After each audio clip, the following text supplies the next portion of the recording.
चलो, तो आज का जो टॉपिक हम लोग देखेंगे वो है preamble of Indian constitution. Preamble of Indian constitution. देखो, अगर जो बात किया जाना है कॉन्स्टिट्यूशन में, तो जब कॉन्स्टिट्यूशन बना तो उसमें सबसे पहले हमारे पास प्रियम्बल था। तो ये प्रियम्बल जो है पूरे वर्ल्ड का कॉन्स्टिट्यूशन में देखा जाए तो पहला प्रियम्बल जो मिलता है वो यूएस के अमेरिका के कॉन्स्टिट्यूशन में था, और वहीं के स्ट्रक्चर से हमने अपना प्रियम्बल लिया है। और मेकिंग ऑफ द कॉन्स्टिट्यूशन में हम लोग देखे थे कि 11 दिसंबर 1946 को जवाहरलाल नेहरू ने एक ऑब्जेक्टिव लेकर आया था कॉन्स्टिट्यूशन का, और वही ऑब्जेक्टिव को 22 जनवरी 1947 को कॉन्स्टिट्यूएंट असेंबली ने अडॉप्ट किया। 13 है और 9, 11 और 13 था, ठीक है ना। हाँ, 13 दिसंबर था, और 22 जनवरी 1947 को कॉन्स्टिट्यूएंट असेंबली ने इसको अडॉप्ट कर लिया। बुझिए, तो ये जब अडॉप्ट कर लिया, यही हमारा क्या बन गया, प्रियम्बल। अब प्रियम्बल को लेकर के बहुत सारा विवाद भी है। अगर विवाद में जाओगे तो ये केस आया था बेरूबारी केस है 1960 में, और उसके बाद फिर है केशवा नंद बनाम केरल है, यह है 1973 का, और LIC इंडिया केस है, यह है 1995 का। ये 3 केस है प्रियम्बल को लेकर के, ये डिस्प्यूट को लेकर के। पहला है, ये तीनों जो केस है, बेरूबारी केस में जो है वो सुप्रीम कोर्ट बोलते हैं preamble is not part of the constitution. Preamble जो है वो कॉन्स्टिट्यूशन का पार्ट नहीं है, और तुरंत जो अपना इसी वर्डिक्ट को केशवानंद भारती बनाम केरल राज 1973 में जो सुप्रीम कोर्ट है वो अपना ही जजमेंट को पलट देता है और बोलता है कि जो प्रियम्बल है वो हमारा कॉन्स्टिट्यूशन का पार्ट है। स्टार्टिंग बोला नहीं पार्ट है, बोला जब पार्ट नहीं है तो उसमें हमारा लेजिस्लेचर कुछ भी कर सकता है, लेकिन 1973 में बोला कि नहीं, प्रियम्बल जो है वो हमारा कॉन्स्टिट्यूशन का पार्ट है। तो भाई जब कॉन्स्टिट्यूशन के पार्ट है तो इसमें हमारा गवर्नमेंट को इंटरफेयर नहीं करेगा, नहीं करेगा, लेकिन क्या बोला कि इसका बेसिक स्ट्रक्चर में छेड़छाड़ नहीं करेगा, यानी मूल ढांचा उसमें किसी प्रकार का छेड़छाड़ नहीं करेंगे, अमेंडमेंट तो हम करेंगे। और LIC इंडिया केस जब 1995 में आया तो उसमें बोला गया कि जो प्रियम्बल है वो not part of the constitution, this is the soul of the constitution, यानी कि पार्ट तो है ही, ये सबसे इंपॉर्टेंट पार्ट है, यानी ये सोल है, यानी इसके बिना हमारा कॉन्स्टिट्यूशन बेकार है। और बहुत सारे जो हमारे पास कॉन्स्टिट्यूशन मेकर हैं इसको अलग अलग एक्सप्लेनेशन दिया है। किसका भाई, तो हमारे प्रियम्बल का। प्रियम्बल में जैसे एक ड्राफ्टिंग कमेटी में हमारे मेंबर थे KM मुंशी ने तो यहां तक कह दिया कि जो प्रियम्बल है वो हॉर्सकॉप है, हॉर्सकॉप ऑफ द कॉन्स्टिट्यूशन है। और एक और हैं पंडित भार्गव ठाकुर दास, उन्होंने तो बोला कि प्रियम्बल जो है वो सोल ऑफ द कॉन्स्टिट्यूशन है। तो ये सारे हमारे कॉन्स्टिट्यूशन मेकर है, उनके द्वारा ये सारे तर्क दिया गया है, और ये केस है कि भाई हमारे पास ये प्रियम्बल जो है वो कॉन्स्टिट्यूशन का पार्ट है या नहीं है। तो एक केस में सुप्रीम कोर्ट बोला नहीं है, सेकंड केस में बोला है, और थर्ड में बोला कि है ही नहीं, ये तो सबसे इंपॉर्टेंट है। तो बात हुआ कि जब है तो इसमें हम अमेंड कर सकते हैं कि नहीं, बोले अमेंड तो करेंगे लेकिन बेसिक स्ट्रक्चर में चेंज नहीं करेंगे, बेसिक स्ट्रक्चर में छेड़छाड़ नहीं करेंगे। ये 3 हमारा केस है, बेरूबारी केस, केशवानंद भारती केस और LIC India case. Basic structure है जो इसमें वर्ड मान लिया कि हमारा सॉवरिन है या बार्ड का है, जो अभी तक है नहीं, इसका जो है हमारे पास कहीं एक्सप्लेनेशन नहीं है, लेकिन उसमें क्या है कि इस पर सुप्रीम कोर्ट बोला था कि basic structure not mention in our constitution, this depends on the explanation of our, यानी कि ये जो है वो सुप्रीम कोर्ट के डिसीजन पर है कि कौन बेसिक स्ट्रक्चर होगा और कौन बेसिक स्ट्रक्चर नहीं है। अगर बेसिक स्ट्रक्चर का मतलब होगा कि अगर कॉन्स्टिट्यूशन का कोई पार्ट अगर हमें चेंज करने पे वो हमारे पास मास पॉपुलेशन को या हमारे नेशन को ये किसी भी प्रकार से हैम्पर करेगा तो वो बेसिक स्ट्रक्चर माना जाएगा। ठीक है ना, उसी तो बात होता है। ठीक है ना, जो नेशनल जुडिशियल अपॉइंटमेंट कमीशन वाला एक्ट बनाया गया था, क्योंकि उसमें हम 101, तो उसमें क्या था कि उसमें प्रॉब्लम क्या आया था कि प्रॉब्लम आया था कि हमारे के यहाँ जजेज का अपॉइंटमेंट होता था on the base of collegium system, और उसमें लाया गया था हमारे पास नेशनल जुडिशियल कमीशन, जैसे यूपीएससी का एग्जाम होता है उस पर। और आर्टिकल 50 में मेंशन है कि हमारे पास एग्जीक्यूटिव और जुडिशियरी को सेपरेट रखना है, तो जब भी हम कमीशन बनाएंगे तो उसमें इंटरफेयर हो जाएगा। ठीक है, तो वो चीज़ मामला चलता रहेगा। लेकिन अभी जो बात कर रहा हूँ प्रियम्बल का, तो जो प्रियम्बल है वो 13 दिसंबर 1946 को पंडित जवाहरलाल नेहरू के द्वारा एक क्या किया गया था, इंट्रोड्यूस किया गया, और 22 जनवरी 1947 को ये कंस्टिट्यूएंट असेंबली ने अडॉप्ट किया है। तो थोड़ा सा पेन भी चलाते रहना है। ठीक है ना, नीचे लिखना है preamble structure, preamble structure is taken from, preamble structure is taken from USA, preamble structure is taken from USA.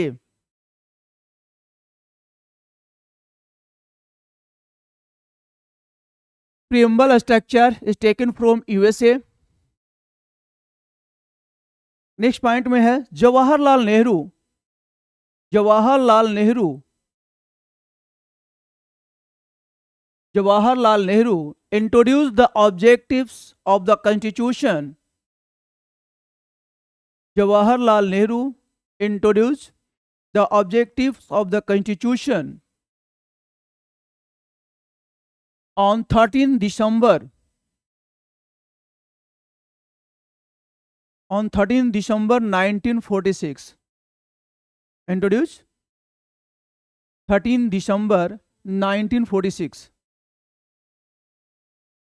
and our constituent assembly,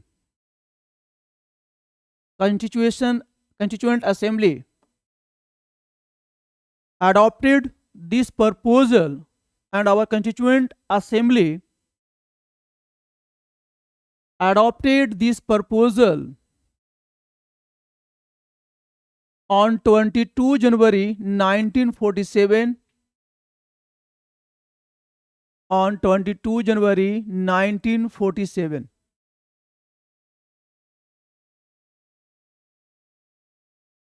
and this is called preamble, और यही प्रियम्बल बन गया।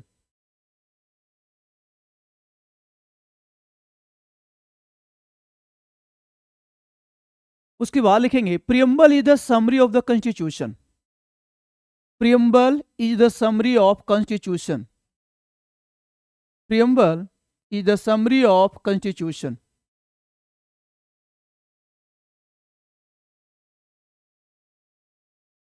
उसके बाद लिखेंगे some cases related to preamble, some cases related to preamble, some cases related to preamble।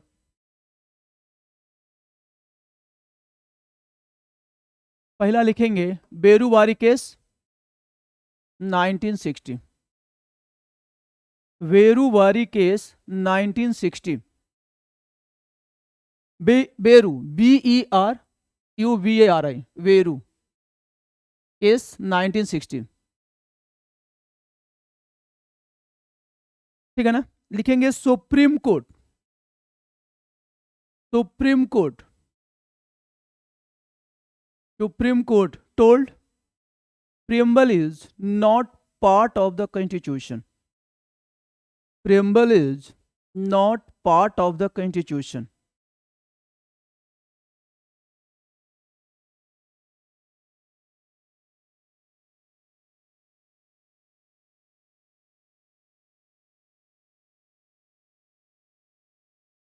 Keshavananda Bharati case 1973, Kesavananda Bharati case 1973।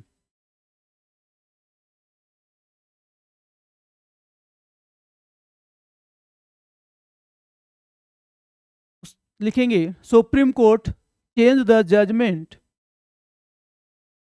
Supreme Court change the judgment, change the judgment of Berubari case, change the judgment of Berubari case, and told preamble is the part of constitution, preamble is the part of constitution, part of the constitution, and Parliament also amend, but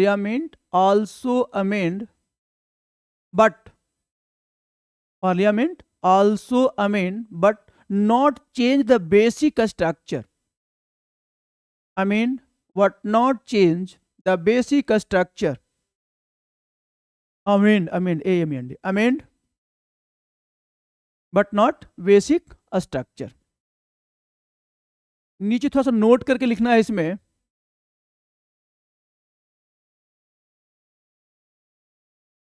note में basic structure of the constitution, basic structure of the constitution, basic structure of the, note में basic structure of the constitution not mention in our constitution,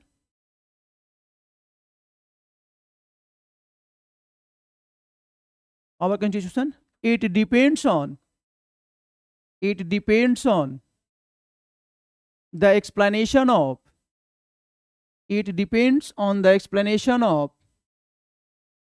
Supreme Court. It depends on the explanation of Supreme Court. Clear? एक और case है, तीसरा case है LIC India case, LIC India case 1995, LIC India case 1995.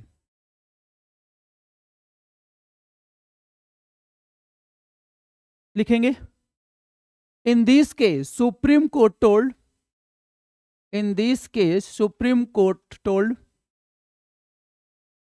preamble is the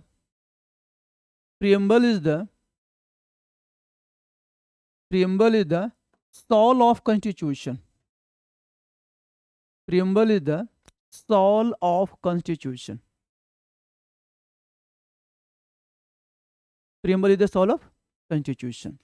एक हो गया ये हमारे पास इंडियन जो कॉन्स्टिट्यूशन जो हमारे प्रियम्बल है उसका एक परिचय कि कब बना, कैसे बना, क्या क्या हमारे पास इसको लेकर के विवाद चल रहा है. अब आते हैं हम लोग इसका मेन ढांचा पे.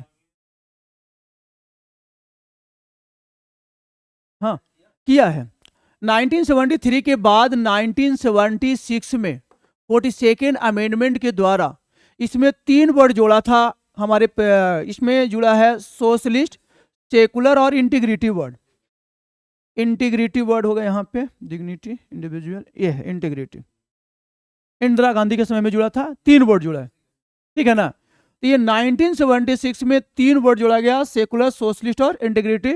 अभी तक प्रियम्बल में 1 बार अमेंडमेंट हुआ है, समझिए ना, 1 बार अमेंडमेंट किया गया है, इसके पहले अभी तक अमेंडमेंट नहीं हुआ था. 1975 में 25 जून 1975 को,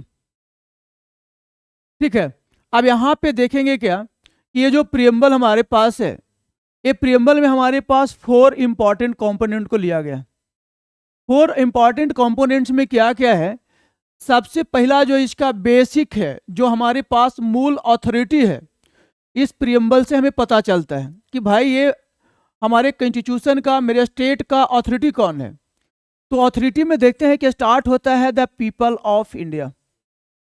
यूपीएससी में तो 2005 या 6 में प्रियम्बल का पूरा स्ट्रक्चर ही पूछ दिया था, और इसमें से जो वर्ड हमारे पास गायब किया था उस वर्ड को ऐड करना था. जो पिछले अभी जो एग्जाम हुआ है दिसंबर में, उसमें क्लैट में क्वेश्चन पूछा है. यहाँ से कोई भी ऐसा एग्जाम नहीं है जिससे हमें प्रियम्बल से क्वेश्चन नहीं बनता है, और क्वेश्चन किस तरह से बनता है सब हम लोग यहाँ पे बाइफरकेट करेंगे. तो इसका जो हमारे पास है 4 कंपोनेंट्स में है। एक तो है कि जो मेन अथॉरिटी हमारे पास जो शो करता है जो इंडियन कॉन्स्टिट्यूशन का, इंडियन स्टेट का, वो है द पीपल ऑफ इंडिया। यानी द पीपल ऑफ इंडिया का मतलब है कि जो स्टेट का जो हमारा सुप्रीमो है वो पीपल्स है, ठीक है। उसके बाद इसमें हमारे पास दूसरा जो अथॉरिटीज है वो दिखाता है हमारे पास इंडियन जो स्टेट है उसका नेचर को, कि इंडियन स्टेट का नेचर कैसा होगा। तो नेचर में हमारे पास है सॉवरेन, सोशलिस्ट, सेकुलर और डेमोक्रेटिक रिपब्लिक। तो ये जो हमारे पास है वो स्टेट का नेचर को बताता है। और इसके बाद इसमें ये बताया है कि इसका ऑब्जेक्टिव्स क्या है। अगर हमारे पास स्टेट की ऑब्जेक्टिव्स क्या है, तो ऑब्जेक्टिव्स में 4 के ऑब्जेक्टिव्स बताया है। पहला ऑब्जेक्टिव्स है जस्टिस, दूसरा है लिबर्टी, तीसरा है इक्वलिटी और चौथा है फ्रेटर्निटी। ये जो हमारे पास स्टेट है वो स्टेट का है ऑब्जेक्टिव। तो भाई जस्टिस में किस प्रकार का, social, economic and political justice की बात किया जा रहा है। उसके बाद लिबर्टी में है, तो हमारे पास 5 प्रकार की लिबर्टी की बात किया गया है। लिबर्टी ऑफ थॉट है, उसके बाद हमारे पास एक्सप्रेशन है, बिलीफ है, फेथ है एंड वर्शिप है। तो सबसे पहले तो हमारे पास एक बार यूपीपीसीएस में समीक्षा अधिकारी में वो क्वेश्चन पूछा था न्यूमेरिकल वैल्यू में, जस्टिस कितने हैं, लिबर्टी कितना है, इक्वलिटी कितना है और फ्रेटर्निटी कितना है। तो वो भी आपका एक न्यूमेरिकल वैल्यू में आएगा। तो अगर जस्टिस की बात किया जाए तो यहाँ पे 3 प्रकार की जस्टिस बात किया है। लिबर्टी में हमारे पास 5 प्रकार की लिबर्टी की है। इक्वलिटी हमारे पास 2 प्रकार की इक्वलिटी की बात किया है। इसमें इक्वलिटी में है स्टेटस एंड अपॉर्चुनिटी, ये 2 प्रकार की हमारे पास इक्वलिटी की बात करता है। और फ्रेटर्निटी में हमारे पास है डिग्निटी, यानी इंडिविजुअल रूप से हम किस प्रकार से लिख सकते हैं। और दूसरा हमारे पास है इंटीग्रिटी, यानी डिग्निटी और इंटीग्रिटी के साथ हमारे पास इंटीग्रिटी है ना। तो ये जो हमारे पास है फ्रेटर्निटी, यानी कि ये जो हमारे पास है वो है ऑब्जेक्टिव्स, कि क्या क्या हमारे पास स्टेट का ऑब्जेक्टिव्स है। तो सबसे पहले हमारे पास इसमें देखेंगे कंपोनेंट जो मेन है उसका। तो लिखेंगे थोड़ा सा नीचे में, our preamble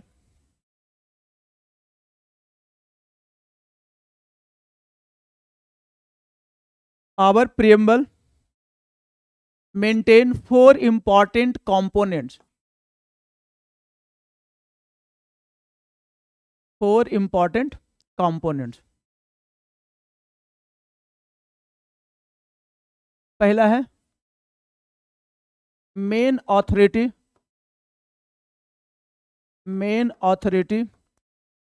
of a state. Main authority of a state, तो main authority of a state है the people of India. The of India, इसमें बी द पीपल है, यानी स्टेट का जो ऑथराइज है वो हम है, जो सबसे ऑथराइज है वो हम है, ठीक है ना। और यही स्टेट को मेन पावर देता है, यानी हमारा में सबसे इंपॉर्टेंस है जनता, जनता से ऊपर कोई नहीं है। उसके बाद दूसरा इसमें है, इसमें लिखेंगे nature of the states.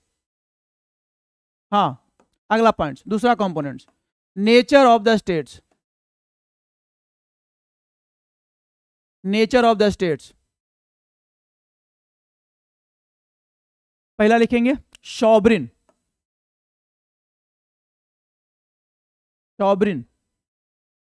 Socialist,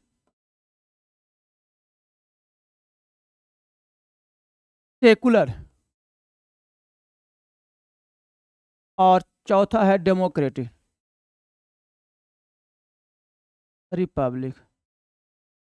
हाँ, रिपब्लिक अलग हो, डेमोक्रेटिक रिपब्लिक साथ में हम लिखेंगे, दोनों को अलग अलग समझाएंगे भी।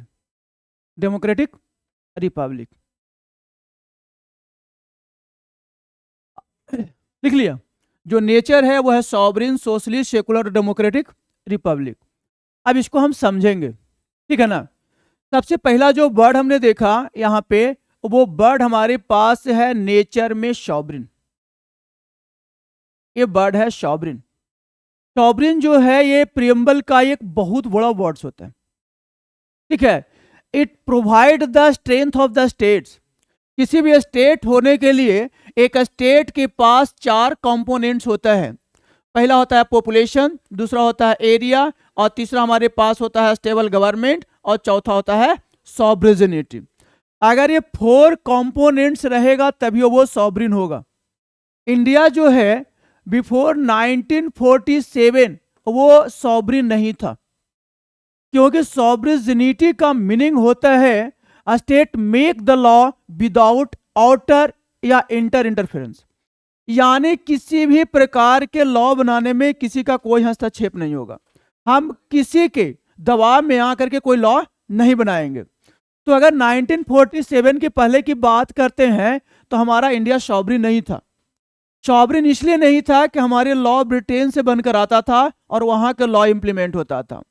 1947 से लेके जो अगर 25 जनवरी 1950 तक के बात किया जाए, उस समय भी इंडिया सॉवरिन नहीं है, क्योंकि इस समय इंडिया जो है वो डोमिनियन है। डोमिनियन का मतलब है कि हमारे पास जो है हम स्वतंत्र थे लेकिन काम हम ब्रिटिश के अंदर में कर रहे थे। जब 26 जनवरी 1950 को हमारा कॉन्स्टिट्यूशन लागू हो गया, तो इस दिन लागू होने के बाद, इन्फोर्स होने के बाद, अब जो हम हो गए सॉवरिन हो गए थे। हम कोई भी लॉ बना सकते थे और किसी भी प्रकार का चेंज कर सकते हैं। तो जो सॉवरिन है वो हमारे कॉन्स्टिट्यूशन का एक इंपॉर्टेंट पार्ट है। इसीलिए हमारे पास आर्टिकल 1 में लिखा गया है India is the union of states. तो जो स्टेट है वो इंडिया है, न कि बिहार, यूपी और झारखंड है, क्योंकि इनके पास सॉवरेनिटी नहीं है। ये कोई भी ऐसा लॉ नहीं बना सकता है जो मेरे इंडिया के लिए हैम्पर कर सके। ये पावर सिर्फ मिला है किसको? सेंटर सरकार को। ठीक है। तो जो सॉवरिन है वो अपने आप में एक बहुत बड़ा वर्ड है। दूसरा वर्ड है सोशलिस्ट। ये जो सोशलिस्ट वर्ड है, ये सोशलिस्ट वर्ड मेन कॉन्स्टिट्यूशन में नहीं था। ठीक है। ये जो सोशलिस्ट वर्ड है वो मेन कॉन्स्टिट्यूशन में नहीं था। ये हमारे पास 42nd अमेंडमेंट के द्वारा 1976 में जोड़ा गया है। समझिए। अब ये सोशलिस्ट में हमारे पास 2 प्रकार के सोशलिस्ट होता है। एक सोशलिस्ट होता है जो कम्युनिस्ट सोशलिस्ट होता है, कम्युनिस्ट सोशलिस्ट होता है, और एक होता है डेमोक्रेटिक, एक होता है डेमोक्रेटिक। तो इंडिया ने क्या किया है? इंडिया ने डेमोक्रेटिक सोशलिज्म को अपनाया है। कम्युनिस्ट सोशलिज्म होता है जिसमें जो देश की संसाधन है उसको पूरी तरह से नेशनलाइज कर करके सरकार उसको अपने अंदर में काम करता है। जैसे चाइना है, इसको फॉलो करता है, रसिया इसका फॉलो करता है। लेकिन इंडिया ने क्या किया? वो डेमोक्रेटिक सोशलिज्म का, डेमोक्रेटिक सोशलिज्म में होता है कि we function with the mixed economy. हमारे पास क्या है कि गवर्नमेंट के साथ साथ प्राइवेट का भी पार्टिसिपेशन है।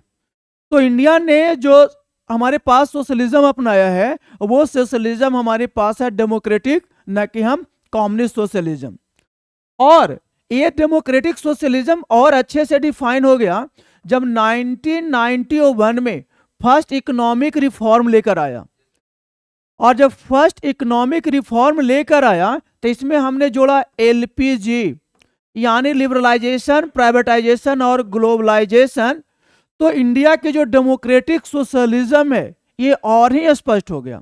और ये जो कंसेप्ट है ये जो इंदिरा गांधी के समय में लाया गया था, और इंदिरा गांधी ने इस बात में स्पष्ट की थी कि जो इंडिया है वो कम्युनिस्ट सोशलिज्म नहीं, वो डेमोक्रेटिक सोशलिज्म पर काम करता है। तो ये सोशलिज्म चलाने के पीछे हमारे पास था कि जो देश के संसाधन है सब में समान इक्वल से डिस्ट्रीब्यूट किया जाए। उसके बाद सेकुलर, ये सेकुलर में हमारे पास है, ये भी वर्ड मेन कॉन्स्टिट्यूशन में नहीं था, सेकुलर वर्ड भी मेन कॉन्स्टिट्यूशन में नहीं था। इंडिया ने जो है वो पॉजिटिव सेकुलरिज्म को अपनाया है। एक होता है हमारे पास नेगेटिव सेकुलरिज्म और एक होता है पॉजिटिव सेकुलरिज्म। पॉजिटिव सेकुलरिज्म का मतलब है कि हमारे पास स्टेट कोई इंडिविजुअल रिलीजन को प्रमोट नहीं करेगा, सभी के लिए समान हमारे पास प्रोटेक्शन दिया गया है, चाहे वो हिंदू हो, मुस्लिम हो, सिख हो, ईसाई हो, क्रिश्चियन। और इसके लिए ऑलरेडी हमारे पास अगर जो देखा जाए तो ये फंडामेंटल राइट्स में भी मेंशन था, जिसमें हमारे पास फ्रीडम टू रिलीजन है, जो आर्टिकल 25 से लेकर 28 तक मेंशन है, वहां भी हमारे पास सेकुलरिज्म की बात किया गया है, जिसमें है साफ रूप से मेंशन है कि कोई भी व्यक्ति किसी भी धर्म को अबाध रूप से मान सकता है, वो अपने धर्म को प्रमोट कर सकता है, धर्म से संबंधित खर्च पे सरकार इंटरफेयर नहीं करेगा, वो धर्म को प्रमोट करने के लिए संस्था इंस्टीट्यूट के द्वारा कर सकता है। तो ये सारा जो हमारे पास है वो सेकुलरिज्म में जुड़ा हुआ है। तो इंडिया ने पॉजिटिव सेकुलरिज्म को अपनाया है। एक स्टेट होता है जो निगेटिव सेकुलरिज्म को अपनाता है, जिसमें हमारे पास थियोटिक स्टेट होता है जो एक पार्टिकुलर रिलीजन को प्रमोट करता है। इंडिया ने किसी पार्टिकुलर रिलीजन को प्रमोट नहीं किया है। जैसे पाकिस्तान है, नेपाल है, बांग्लादेश है, ये जो हमारे पास है वो नेगेटिव सेकुलरिज्म, यानी वो एक पार्टिकुलर रिलीजन को प्रमोट करता है। और इंडिया और यूएसए वो पॉजिटिव सेकुलरिज्म को अपनाया है, जिसमें हमारे पास सभी रिलीजन को इक्वल वैल्यू दिया गया है। और इसीलिए हमारे पास कॉन्स्टिट्यूशन में बाद में जोड़ा गया है सेकुलरिज्म को। क्लियर? उसके बाद वर्ड है डेमोक्रेटिक। जो डेमोक्रेटिक वर्ड है ना, वो भी हमारे पास लैटिन वर्ड के 2 वर्ड से लेकर बना है। डिमोस प्लस क्रेसिया है।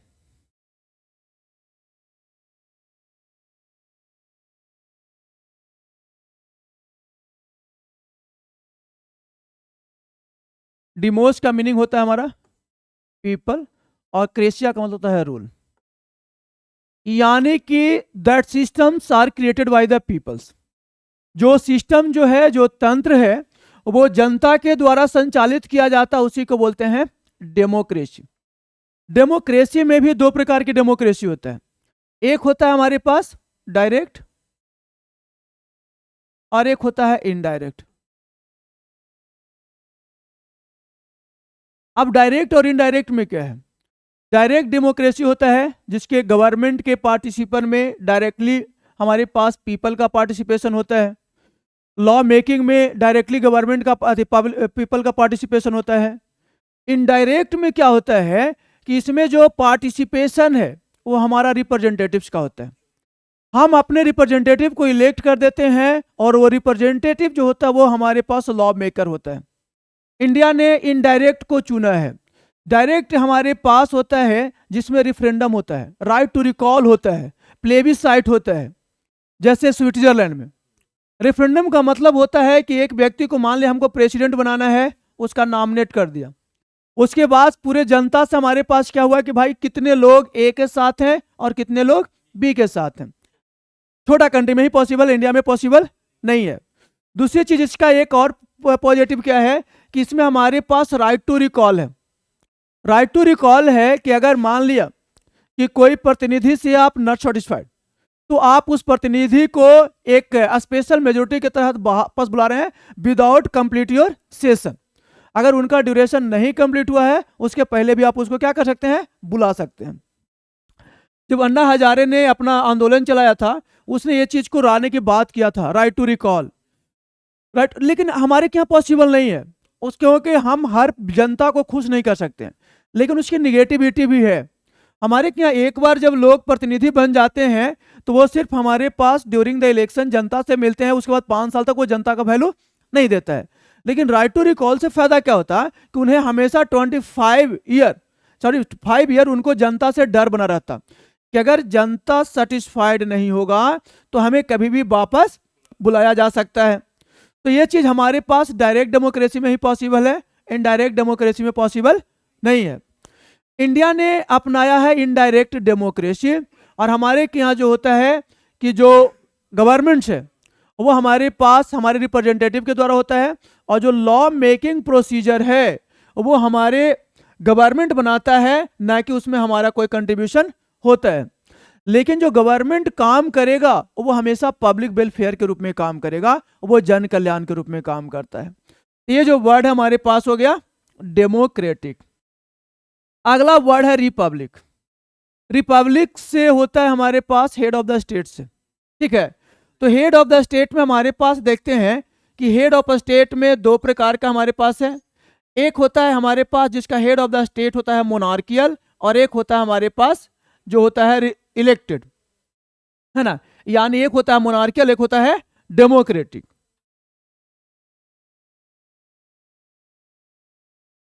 इसमें दो प्रकार के होते हैं, एक होता है मोनार्कियल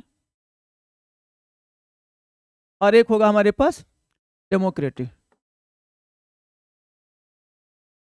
तो इंडिया ने जो है वो डेमोक्रेटिक को चुना है, ठीक है। और जैसे ब्रिटेन में है वो हमारे पास है मोनार्कियल। तो डेमोक्रेटिक में भी हमारे पास दो प्रकार का होता है, अगर जो देखेंगे तो इसमें एक हमारे पास होता है पार्लियामेंट्री फॉर्म और दूसरा होता है प्रेसिडेंशियल, ठीक है। जैसे यूएस में है प्रेसिडेंशियल फॉर्म का है, हमारे के यहाँ पार्लियामेंट्री फॉर्म है। तो पार्लियामेंट्री फॉर्म में भी यहाँ पे दो प्रकार का है। जैसे यूएस में है वो मोनार्कियल है, यूएस यूके में मोनार्कियल है, और इंडिया ने अपनाया है यहाँ पे हमारे पास है डेमोक्रेटिक है, यानी इलेक्टेड है। लेकिन अब अंतर क्या होता है कि हमारे पास जो है यहाँ पे रिपब्लिक में, कि इसका शॉर्ट मीनिंग देखा जाएगा कि जो हेड ऑफ द स्टेट्स है, हेड ऑफ द स्टेट्स होगा वो इलेक्टेड होगा, यानी रिपब्लिक, यानी head of the states are elected by the representatives of the public, और वही हमारे वर्ड है रिपब्लिक। ये जो नेचर ऑफ द प्रियम्बल है उसमें हमारे पास सॉवरेन, सोशलिस्ट, सेकुलर और डेमोक्रेटिक रिपब्लिक, इसका ये पूरा मीनिंग है।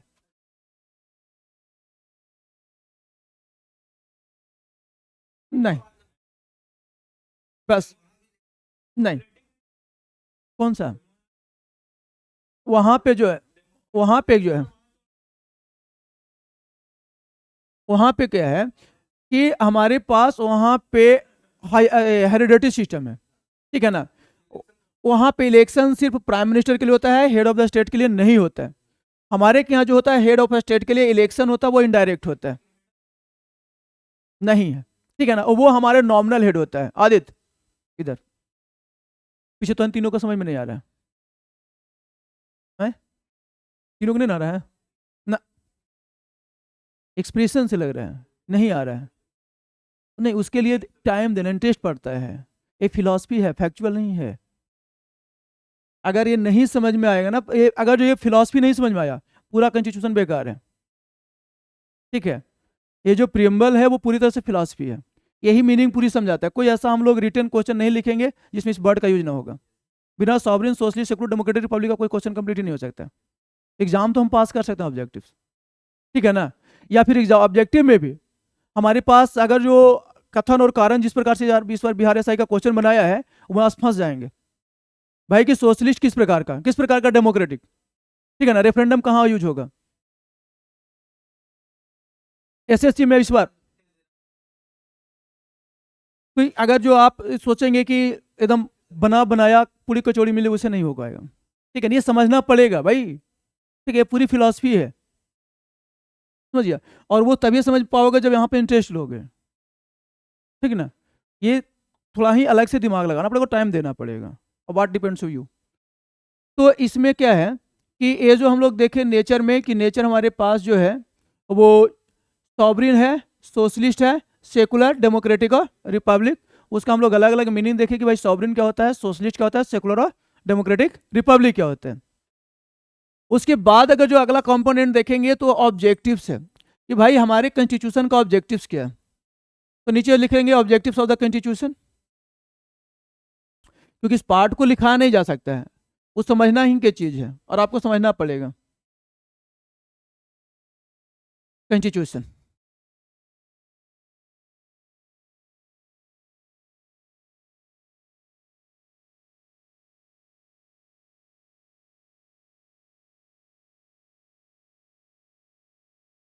तो इसी में तो ये चल रहा है तीसरा मेन कंपोनेंट्स में। पहला हो गया बेस मेन ऑथोरिटीज, दूसरा हो गया नेचर, और ये तीसरा हो गया हमारे पास ऑब्जेक्टिव्स। ऑब्जेक्टिव्स में है, इसमें चार ऑब्जेक्टिव्स हैं। पहला है जस्टिस, दूसरा हो गया हमारे पास लिबर्टी, तीसरा हो गया इक्वलिटी, और चौथा हमारे पास हो गया fraternity,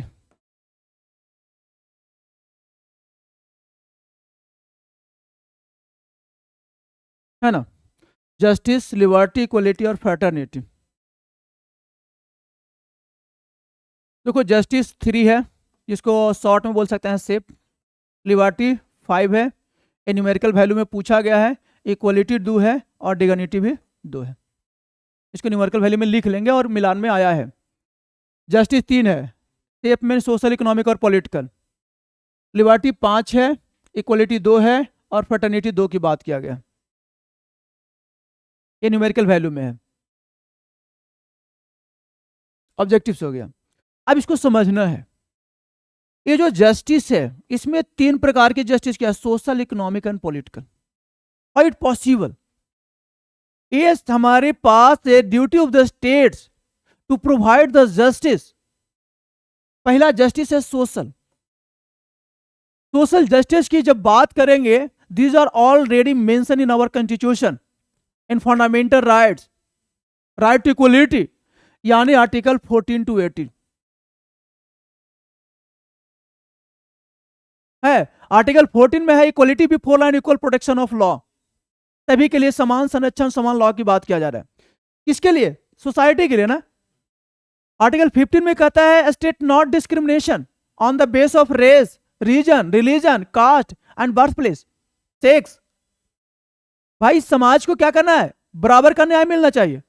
this is the social justice. उसके बाद है, अगर बात करेंगे 16 में, equal opportunity for all in the government employment.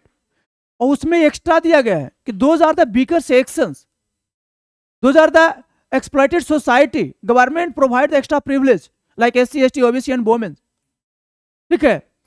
उसके बाद इसमें हमारे पास है 17 में अनटचेबिलिटी की बात किया गया, जिसे समाज में छुआछूत को कम किया जाए। 18 में है कि हमारे पास peoples not take the extra, हमारे पास जो है क्या चीज, जो उसमें टाइटल लगता था, एबोलिशन ऑफ द टाइटल, जिससे बिग टाइटल से क्या होता था, it show the discrimination in the society. बड़े बड़े टाइटल लगाते थे, राय बहादुर, फलना ढकना, ठीक है, श्री श्री 108 श्री। तो इससे क्या होता था, इसको मिला है तो बोला कि हमें सबसे पहले सामाजिक न्याय मिलना है, समझिए। उसके बाद है दूसरा इकोनॉमिक जस्टिस। तो इकोनॉमिक जस्टिस में क्या बात है भाई, आप आर्टिकल 39 में पढ़ो, उसमें साफ साफ लिखा गया है कि जो संसाधन है डीपीएसपी में वो इक्वल डिस्ट्रीब्यूशन हो, संसाधनों का संग्रह न किया जाए, equal pay for equal work की बात किया गया है, समान कार्यों के लिए समान वेतन, पुरुष और महिलाओं के साथ समान व्यवहार किया जाए।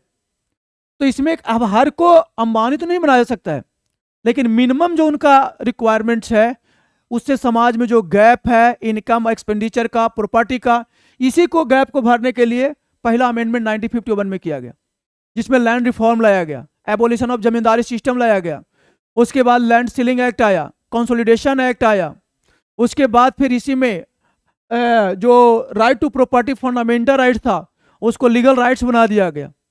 ये इकोनॉमिक जस्टिस की ही बात किया गया। उसका तो अलग, मलिक को मिसयूज का अलग बता दो, ठीक है। यानी बोलता है कि ये जस्टिस की बात किया गया कि जो इकोनॉमी है वो हमारे पास समान न्याय मिले। और पॉलिटिकल जस्टिस की बात किया जाए तो आप देख रहे हैं कि हमारे पास it's so the large biodiversity, different types of caste, caste के नीचे कास्ट है, कास्टों में सब कास्ट है। आपने आपको बोला मैं आई एम द श्रेष्ठ, आई एम द ग्रेट, हो रहा है कि ना। उसका सब क्लास बन गया है, रेस है, रिलीजन है, उसके सब के लिए यहाँ प्रोविजन है। हमारे पास लोकसभा में, विधानसभा में जो बीकर सेक्शन है SC ST के लिए सीट रिजर्व किया गया है। उसके बाद ये पॉलिटिकल जाए तो मिला है कि सब लोगों को पार्टिसिपेट हो। हमारे एंग्लो इंडियन के लिए व्यवस्था किया गया था। और 73rd अमेंडमेंट और 74th अमेंडमेंट के दिए तो लोकल बॉडी में हमारे वुमेन्स के लिए मिनिमम 33% और मैक्सिमम 50% सीट रिजर्व कर दिया। अब 50% सीट रिजर्व करने वाला बिहार पहला स्टेट है इंडिया का, जिसमें लोकल बॉडी में, पंचायत में और नगर निगम में सीट रिजर्व किया है। अभी हाल ही में सरकार ने एक अमेंडमेंट लाया जो 2029 से इंप्लीमेंट होगा। हमारे पास लोकसभा में और MLA में 33% seat reserve for the womens. ये क्या मिल रहा है? पॉलिटिकल जस्टिस मिल रहा है, जिसमें सभी लोगों को, ये है 105 था, है ना। ये सब क्या किया गया है, यही तो पॉलिटिकल हमारे पास है। आज इसी का देन है कि हमारे पास पॉलिटिकल जस्टिस से कि अगर ये जस्टिस नहीं होता तो एक पार्टिकुलर जो हमारा श्रेष्ठ वर्ग था वो ऊपर बैठा रहता। आज हमारे समाज का सबसे दूर, सबसे मजबूर, ट्राइबल और वोमेन्स होते हुए she is the first citizen of India, हमारे देश के प्रथम प्रेसिडेंट है ना भाई। तो ये जो है ये हमारे पास पॉलिटिकल जस्टिस की बात किया गया है। लिबर्टी है, देखो लिबर्टी यहां भी है और हमारे पास फंडामेंटल राइट्स में भी दिया गया। तो लिबर्टी का मतलब नॉट ए लाइसेंस, लिबर्टी का मतलब नॉट ए लाइसेंस कि आपको छूट मिल गया कुछ भी कर लो, एनीथिंग नॉट। कोई भी काम करना है वो दायरे में करना है, एक लिमिट होना चाहिए कि आपके काम से, आपके एक्सप्रेशन से किसी प्रकार का कोई लॉस नहीं होना चाहिए। तो इसमें लिबर्टी में बोला है कि क्या क्या लिबर्टी है, liberty of thought, expression, belief, faith and worship. यानी ये 5 प्रकार के आपको लिबर्टी दिया गया। पहला है थॉट। आप कोई भी, हमारे पास ऐसे भी एक लोकोक्ति है कि बिना विचारे जो करे सो पाछे पछताए और बिगड़े पर गधा बने लाद लाद मर जाए। ठीक है, तो आपको कोई भी काम करना है, कुछ भी स्वतंत्रता है, आप सोचो, उसके बाद उसको एक्सप्रेस करो। भाई सबसे पहले आप किसी भी चीज पे बिना सोचे उसको एक्सप्रेस नहीं करोगे। अगर बिना सोचे हुए आप कुछ बोल दिए तो वो गलत डिसीजन होगा। तो इसमें हमारे पास लिबर्टी में ये नहीं है कि आपको लाइसेंस मिल गया है आप कुछ भी बोल सकते हैं। आपको एक्सप्रेशन से किसी भी प्रकार का हमारे पास उन्माद पैदा नहीं होना चाहिए, कोई मॉब लिंचिंग ना हो, कोई हमारे पास वहां पर रीजनलिज्म पैदा ना हो जाए, कास्टिसिज्म पैदा ना हो जाए, हमारे देश के लिए बाधा न क्रिएट हो।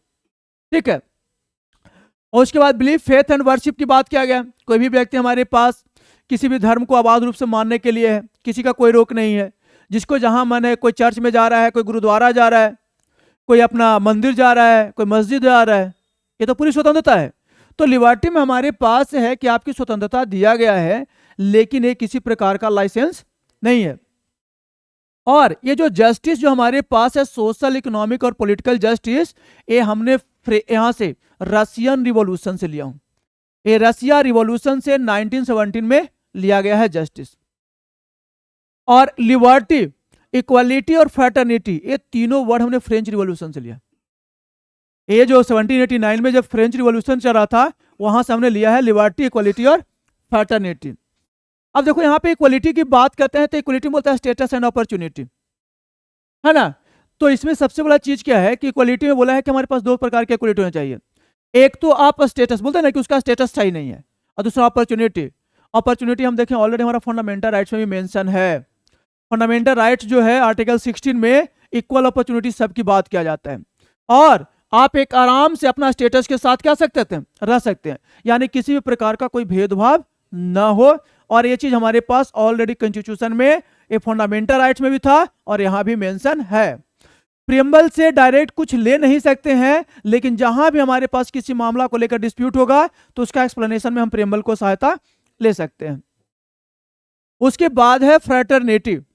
तो फ्रेटर्निटी में देखेंगे तो उसमें 2 बात किया गया है कि फ्रेटर्निटी एश्योरिंग डिग्निटी, और उसके बाद हमारे पास यूनिटी एंड इंटीग्रिटी। जो डिग्निटी की बात है उसमें गरिमापूर्ण जीवन, इंडिविजुअल की बात किया गया है कि अगर जीवन मिला है तो हमें गरिमापूर्ण जीवन जिए, सम्मान पूर्वक जीवन जिए, और वो हमें दिया गया है, वो सारे भारतीयों को मिला हुआ है। ये चीज हमारे पास ऑलरेडी फंडामेंटल ड्यूटी में भी है कि किसी भी व्यक्ति को अपना इंडिविजुअल डिग्निटी के साथ वो जी सकता है, सम्मान से गरिमापूर्वक रह सकता है। उसके बाद इसमें हमारे पास जो यूनिटी और इंटीग्रिटी की बात है, इंटीग्रिटी वर्ड नहीं था। ये इंटीग्रिटी जो वर्ड है वो जोड़ा गया हमारे पास बाद में, ये बाद में जोड़ा गया था 42nd अमेंडमेंट के द्वारा 1976 में। और इसमें कहता है क्या है, ये फ्रेटर्निटी का बेसिकली मीनिंग होता है ब्रदरहुड, भाईचारा। और भाईचारा के थ्रू ही हम क्या कर सकते हैं कि एक गरिमापूर्ण जी सकते हैं और देश की एकता और अखंडता को बनाए रख सकते हैं। समझिए, अगर हम आपस में लड़के रहेंगे तो कभी भी देश की एकता और अखंडता हमारा बाधित हो सकता है। ठीक है, तो इसीलिए इसमें हमारे पास जो प्रियम्बल है वो बताया गया है कि आपको जो ब्रदरहुड है उसको तो मेंटेन करना ही पड़ेगा। और ब्रदरहुड के लिए होगा कि इसमें हम कंप्रोमाइज नहीं करेंगे, आप अपना एक लाइफ को डिग्निटी पूर्वक रहो। उसके बाद हमारे पास उसमें जो देश का जो एकता है और अखंडता है उसको बना कर रखिए साथ साथ, यानी लिव एंड लेट लिव, जियो और जीनो दे के तरीका पे काम करना है। अखंड मतलब कि हमारे पास जो पार्ट हमारा मिला है उसको टूटना नहीं चाहिए। India the union of states, उसमें से हम सेपरेट नहीं होने देंगे। क्लियर। और फोर्थ जो हमारे कंपोनेंट्स है वो है हमारे पास 26 नवंबर, है ना, लिख लेंगे फोर्थ में कंस्टिट्यूएंट असेंबली। 24th में fourth components constituent assembly, constituent assembly adopted the constitution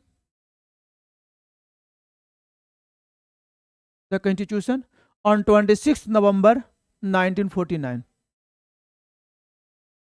26 November 1949, 26 November 1949। Clear. अब इसमें देखते हैं कि प्रियम्बल से क्वेश्चन क्या क्या बन सकता है 5 मिनट में। देखो कौन सा बता रहा हूं, देखो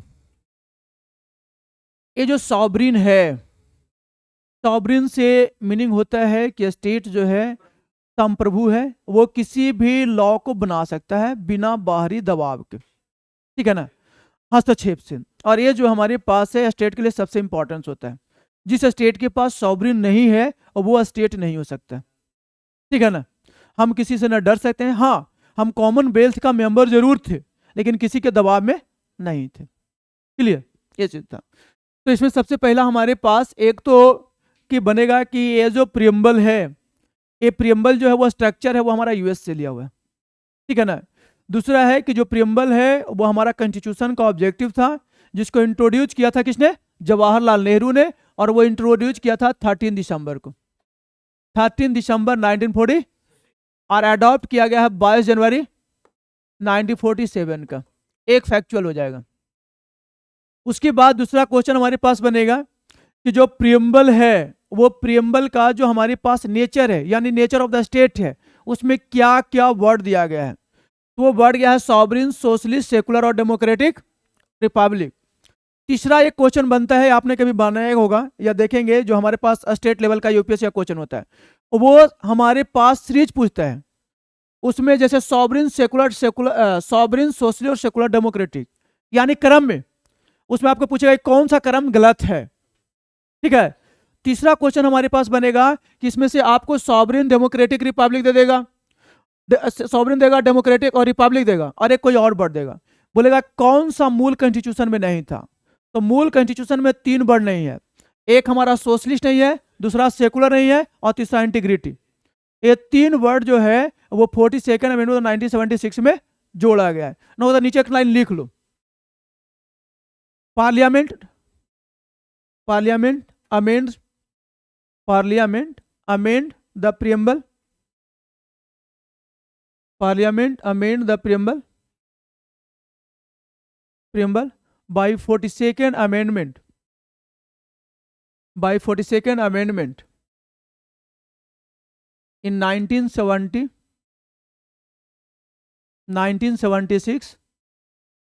1976 and added 3 word socialist, secular and integrity,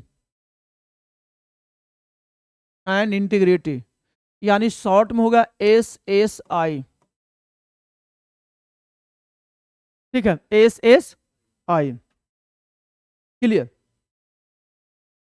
उसके बाद दूसरा क्वेश्चन हमारे पास बनेगा, आपको उससे पूछेगा न्यूमेरिकल वैल्यू में जस्टिस कितना, लिबर्टी कितना, इक्वलिटी और फर्टर्निटी।